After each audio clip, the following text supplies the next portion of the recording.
Hey, everybody.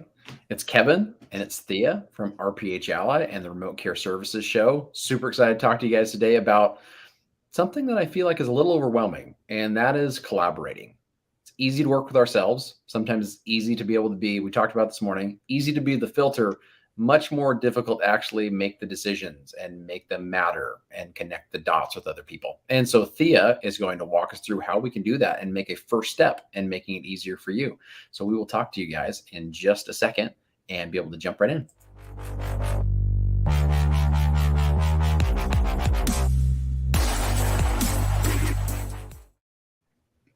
What up, Thea? How's Not life? I've much. missed Good, you. good here. All smiles. We're getting to the Easter break holiday for us around here. And so the kids are crazy and we're going to go into a long weekend. Off we Oh, go. I'm so happy. Are you guys doing anything fun for the long weekend? Are you doing some family activities or just kind of keeping it low key? Family activities, dinner on Sunday kind of stuff, and probably some Easter basket hunting somewhere. So, Oh, nice. So Easter egg hunt. I'm glad you brought that up because that was my segue. I am going to be a weatherman sometime and use these segues, for good. But it can be an Easter egg hunt when we think about collaborating, right? It feels like we're searching for something that it's like you have to find where it's hidden. But that's not the case, Thea. Like nothing's really hidden. We just have to be able to know the basics of how to find it, how to put it together. It's not only the relationships, but also the appropriate documentation in order to make those relationships matter and for those things to stick. And so I think that's the piece. I'm so excited that you're putting this together for folks and just having some other conversations, Thea. It's a real hurdle, for a lot of people in our profession. And I know that, that's exactly why you created it. So let's hear more. yeah, I feel like most pharmacists and folks that want to collaborate with other healthcare providers really understand what it is they want to do, but they don't realize how much it affects the physician side or the health system side, or from a pharmacy standpoint. If I look at most of our audience is probably pharmacists, and when I look at that audience, we have care management quality metrics we have to hit in the pharmacy, but the physician does too, and they do not a very great job at medication adherence, and that's our like bread and butter, from a dispensing model only pharmacy, making sure that you're optimizing revenue and getting folks on a MedSync program and what that looks like. And that in and of itself is enough to take to a physician office right there. Like just go and say, hello, I have a MedSync program and I want to help you meet your quality metrics around medication adherence. That there could turn into a collaboration. That's doctor detailing. That's selling your services. Whatever you want to call it, it's going and opening your mouth and letting the world know what you're doing in pharmacy today. Scary, Thea. We It have is to get in scary. front of people. We have to maybe have a couple awkward circumstances. So with that though, Thea, I think that in this course in particular, the Mhm. steps I think that's one beautiful thing is because you're doing a level of like personalization here, like those worries about, I don't know what to do when I go into a doctor's office in the first place, even to get this collaboration or service agreement kind of started and rolling. So when it comes to just this course and kind of what you want to be able to detail out for people, tell me this, Thea, I guess in the first place, when you were making it, was this something that you struggled with personally? Yes. 5 years ago, I did not have someone helping me build these collaborations. I had people telling me it was possible. I had people telling me that they did it, but I had no one helping me learn how to do it. And it's a learned skill. It is no different than tying your shoes. It really isn't. It's the same stuff, different day, different doctor, same document. It's the same document you sign when you have a telephone, you get a new cell phone carrier. Service agreement, there you go, you just signed it. So it's really just outlining the opportunities of what I want to do for them, or what services I think that they could value from. Now they don't have to sign it, like they can say no, I don't want it. But previously I would have had a conversation with the doctors or the physician assistants or someone in the office, even the office manager, and I would say, do these sound like something I can bring a luncheon and talk to you more about. And that conversation has already started. So I would say that the folks that utilize this course to its ability has already, they've already planted the seed with the physician. They're like neighbors and they've talked about it, or you saw them at church, or you went to the office and had a luncheon. So that's kind of where this starts. I kind of pick you up right there for this particular mini course. And that aligns with 1 hour call. I'm just trying to get the first interaction you have with me is a 1 hour call. I get to know what your service lines are. I get to know what your heart is on for the patients and why you're doing this. And then I start asking questions. And I ask these questions around really setting the stage for what you're going to have to fill in on a service agreement and how that document really looks. Now, at the end, you kind of do some homework, watch a couple videos, and then come back to me. And at the end of that second hour, so you get 2 full hours with me, and that aligns with me being able to help you clearly make sure that you have a document ready to go to the legal team, just for a quick review. Not that they have to craft it or create it or anything. They just need a quick review, their stamp of approval for signatures from the physician. At that same time, I like to leave time to be able to, in that second hour, leave time to be able to talk about the talking points on what I've felt have been important over the last 5 years and what has like kind of gave me a few stumblings along the way as well. So I like to make sure that, yes, you're coming to me for a document to help you, but it also comes down to setting you up to be able to understand where the physician is coming from and where the pharmacists are coming from and the services on, I dive into the quality metrics and easy talking points. Like, these are easy talking points around this quality metric. These are easy talking points around that, depending on service lines that you want to provide. So I really try to help augment as many consultant pharmacists as I possibly can with keeping it flexible, but also like very specific around quality metrics, so that you don't go in there looking like a fool and not knowing that they have quality metrics too, and they have med adherence, and here we are. That's just my example, but you kind of get where I'm at, Kevin. Well, I mean, I think not only that, Thea, but I love that you're not wanting to just go, here's your gardening gloves, here's your seeds, here's your potting soil, Godspeed. Hope something grows. Best of luck, buddy. Yeah. Right. And so I think that's the difficult thing. And the other piece that I love about it is the evergreen kind of principle behind it. Like, I would love for people to be coming back and doing other things with you, over time, which I'm sure those relationships will be cultivated. And one thing to really push out there is, I know Thea is going to do this on a one-on-one basis now, because she wants to develop those relationships, but soon that will not be available. So make sure you're taking advantage of it as soon as you can. But the other piece that I think is just important there is, once you set up one service agreement, and understand the way you set that up, what you have to think about, et cetera, you can use that exact same principle and make the next one and the next one and the next one. And so there's the ability for you to really leverage, everything that you're learning inside of it. But tell me this, Thea, why is that important? I mean, so that folks kind of understand what the stumbling blocks you've come across.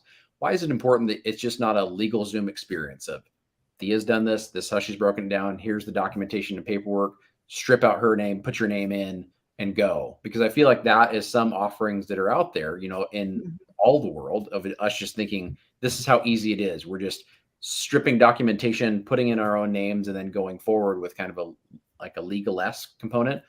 What makes service agreements in the clinical space different that would not be appropriate and would be less successful for you? I think it's buy-in. I think you won't be able to talk about it if you don't write it. And I feel like that tripped me up for a lot of providers was around, I didn't write my first one. I had a lawyer do it for me. And it wasn't my wording. It wasn't my understanding of what was in that document. And it cost me a lot of money. Like, it cost me money from a legal aspect. Like, yes, I had the team draft it and do all of that thing from a legal standpoint, which was great. It'll stand up in the court of law for sure. But it didn't help me navigate that relationship with the office manager or with the physician when issues did arise not with my services, but more around the payment models, invoice recovery on, compensation, how the programs end and what it looks like, and all of that is lined out in a service agreement. And so when you plan for this is a temporary opportunity with this physician, and I need to make sure that I clearly cut the lines when I'm done. And how does that look like? And because when I went into it, I didn't even think about that. Like, I was like, oh my gosh, I'm so excited. I just want to do the thing. And I'm up and doing it. And yeah, no, my document failed me. It did. And it was drafted by a law office that I trust. I mean, it really was. And so I just don't want to leave consultant pharmacists out in the world of, a hope and a prayer like I had 5 years ago. And I get lots of questions around, what does the document look like? I know last week we kind of talked about my poll, and the final results came in this week or earlier this week, and it was talking to doctors was the number one problem. And so when we talk through, yes, you're going to need to know what you want to offer. Okay, so you say you're a PGX consultant and you want to get into care management space because you want that reoccurring revenue that may not be there. Okay, well, what part of it? What part syncs with what you're doing? Like, think about those things, offer those kind of services to really align, to be able to talk to the physician offices and get into that area so that we can set you up and dot your I's and cross your T's for every step along the way, including ending contracts. It's interesting to hear you emphasize that kind of, Thea, that's part of the plan, but it has to be because, in the very beginning, you have to make sure that you have a successful exit strategy for everyone involved, including the patients that are involved you're taking care of, because sometimes things, don't work out. And also it just lays out the foundation of this is what would occur if it doesn't. Sometimes it's a selling point, to be perfectly honest. It's like, hey, this is how easy I'm making it for you. And these are the things that go back to you, if part ways. But I do think the boilerplate element you mentioned there, Thea, from my experience doing sales in telepharmacy and telemedicine, that has been a problem. For a lot of people that come from a non-healthcare background, they're coming in saying, I want a boilerplate template. We're just going to push these across and people will keep, signing them like a SaaS model. Not the case. They want to know specifics related to their facility, specifics related to their patients, how you're going to take care of the folks that they are entrusted to take care of. And that kind of detail inside of a contract made a huge difference when it came to turnover, because Thea and I are honestly hoping like you're not just signing with one physician, like you're not doing one office. So you need to make sure that you are going in there, getting a quick sale and able to start the service, right? And I think that's another thing that slows people down that we might not realize from the outside looking in is that the more robust and difficult and dense your contracting is, that's not easy for you to be able to explain and break down for the entire team that you're working with, that's going to slow your sales cycle significantly and sometimes kill deals. And so I love that you've highlighted that a couple times.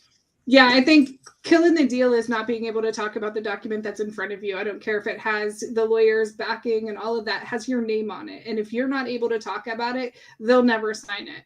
Just how it is. They want to trust you. You don't know them. A lot of people don't know these physicians when they're walking in and asking for these service lines. And so if you don't, how are they going to trust you if you're fumbling over a single service document? And so really creating that document and offering the support there through this coaching mini course really is going to set you up to look like an expert. And I know that pharmacists that I know that are out here doing consulting work are experts in all their fields, like not just care management, but all of them. And so I feel like I know that pharmacists are the experts, and why not look like an expert with just a single document?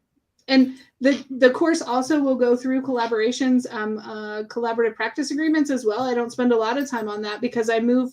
The secondary video that you get is actually in regards to the collaboration practice agreements. And those are more state specific and not as cookie cutter, but I feel like you can't walk into an office and demand their trust. With a collaborative practice agreement, that's what you're assuming is a lot of trust. And I know I keep hitting this on every live, but it comes back to, I want to see pharmacists succeed in this care management opportunities out there right now, telehealth, consulting, whatever it is.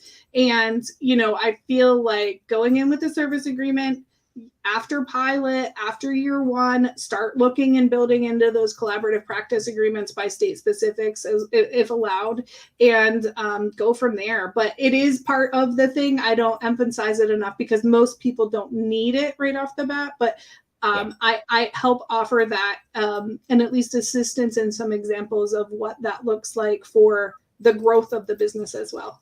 Smart. Yeah, I think that, we were talking to Jaron the other day about CPAs, and that was one interesting thing that I love that you always point out, Thea, is that two things. One, pharmacy students, talking to you guys, all pharmacists out there, pharmacy technicians, like getting schooling and training in contracting, something I did not receive. If you guys did, amazing. Super happy for you. Come and join RPHLI and tell Thea and I more about it. But that doesn't happen often enough. So we're not trained on how to lay these things out. We're seeing a future of a profession that's going to need to utilize more clinical services and offer more when it comes to what we're doing for our patients. This is a massive first step of just getting these agreements put in place. So there is some financial connection between yourself and the clinicians are able to legally bill for these types of services or offer these types of services to their patients so that you can connect those dots. The next piece, though, I love it, is that Thea just giving you some ideas on how these CPAs may line out.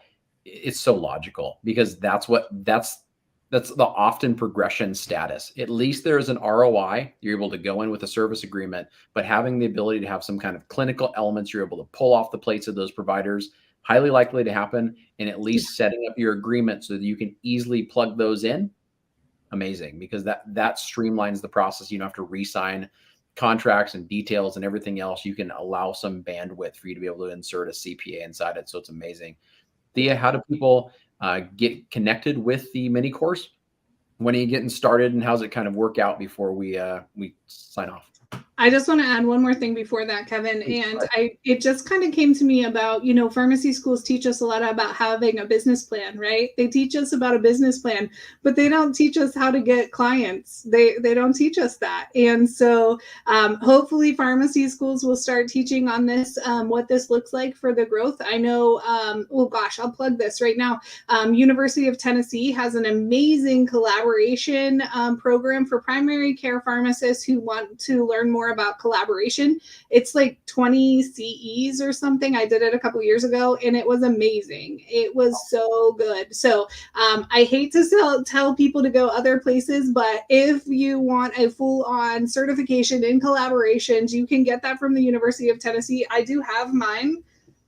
Actually, I have it right here. It's right here. I don't even know. Like I didn't even take the paper out of it. So there it is. Like that's what it looks like. Yeah, but yeah, it is kind of fancy, but I can tell you don't need the certification. Like doing the work, I did that for Con Ed because I was like, oh, what can I learn about collaborations? Here we are. Because I was in the health system at that point. So I'm like, I'm doing it. And it was a great program. But, when we look at collaborations, think of them as a business plan for your consulting business. It's just another document that you need to dot your I's and cross your T's with. So if you are building that guarantees money. For the banks, if you took your business plan and a service agreement on what this looks like and what these fee schedules are and how you get through it, it's money in the bank. Awesome. Yeah. And to get a hold of everything, I know that we have Thea's, you can direct message Thea. We've got it all set up inside of RPHLI. So you can go in there and you can make that purchase and get rolling with things. When people get started, Thea, like what is the next contact for you? Is it setting up that first meeting after they enroll? Yeah, they enroll, they get a link to enroll. And at that point, you get put right on my calendar. And so that's pretty exciting stuff right there. There's no waiting. There's no team. It's just me. You get me. Hopefully you like that. But yeah, you can find it on my channel at Remote Care Services, or just hit me up on LinkedIn on a DM. And I can send you out that link. And I'm taking right now, I have another 5 spots for April, and I have 10 spots for May. So coming up quick here, but I'm hopeful that those May appointments will go quickly, as we are talking at the Healers in Healthcare. Yeah, so getting a live event there going on, Con Ed available, and I'm speaking, and Kevin will be there. So come see us in Cincinnati, May 5, 6, and 7. Yeah. No, we're super excited to see you guys there. If you can't make it to Cincinnati, Christina did open up a virtual opportunity for you as well. But Thea and I would rather meet you in person. Yeah. I still am going to try to find a way to side hug Thea to get in there because the brother sister have to meet somehow. But we're really excited to see some folks in person, and that's a great opportunity for you there with everything that's happening in this cohort. Jump on board because those are filling quickly, and then May will be the next kind of installment for you to be able to jump on. It's going to be limited because it's one-on-one time with Thea, and then we can talk about some expansion from there. But excited to see you guys there. If you have any questions or anything related to remote care services you want to share, your expertise, you're doing something in the space, jump on over to the Remote Care Services channel and let us know all about it. We're excited to be able to work with you and to hear from you. Thanks. Have a great week, guys. Bye-bye.